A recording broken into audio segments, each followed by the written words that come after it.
Okay guys, good afternoon. Ito magluluto tayo ng guys, merienda. Okoy fishball siya guys, sa pamamagitan lang ng harina, tsaka ito yung onions leaves, tsaka di siyempre may pampalasa siya, paminta, magic sarap, tapos kuros, sugpo guys, hindi kuros pala. Ayan siya, siyempre ito harina. Mamaya guys, papakita ko sa inyo kung paano magiging fishball siya. Yan lang ang sangkap niya guys, harina, sugpo, kuros pala na dried, tapos yan onion leaves, tsaka magic sarap, tsaka paminta guys. Mamaya guys, yan papakita ko sa inyo kung paano magiging fishball siya. Sarap yan guys mamaya.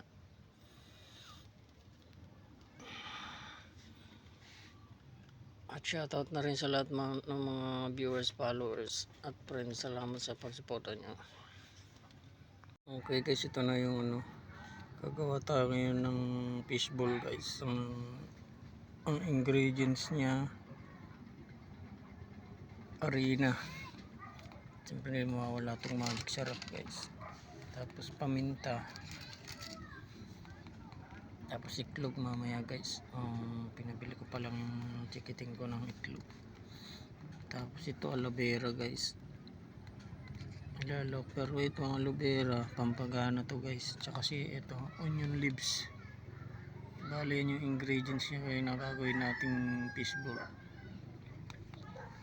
Tsaka lalagyan rin natin siya ng konting kuros, at meron din tayong saging na ipreprito guys. Yan.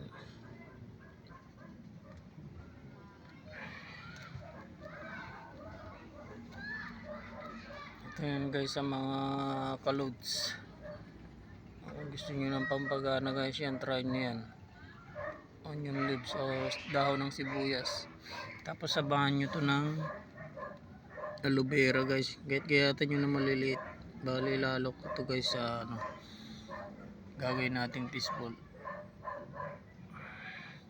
At shoutout na rin sa lahat ng mga viewers, followers at friends. Maraming salamat sa pagsuporta nyo.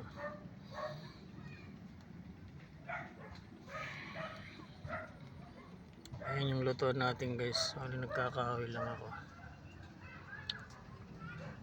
Okay guys, ito na yung ginawa nating parto ng pampagana guys. Ginawa natin siyang ukoy. Siyempre naprito na rin tayo ng konting saging. Ayun, naging crispy ukoy siya guys. Bali sibuyas lang ng yan, dahon ng sibuyas. Ilagyan ko lang siya ng harina tsaka konting ricado. Ayun na siya guys, crispy niya. Hindi lang yung kagandahan niyan guys, hindi lang siya pampagana, mayroon na rin kayong ulam. Siyempre sasamahan rin natin ng tuyo guys. Ayan, tsaka meron tayong konting saging. Pag ganyan na brown na, okay na yan guys. Tanggalin nyo na or baliktadin nyo sa kabila, kasi pag nasobra nyo sa luto ito, mapait siya. Kaya kagaya niya, kulay itim na siya guys. Mapait na siya pag nasobraan. Kailangan lang, katamtaman lang siya.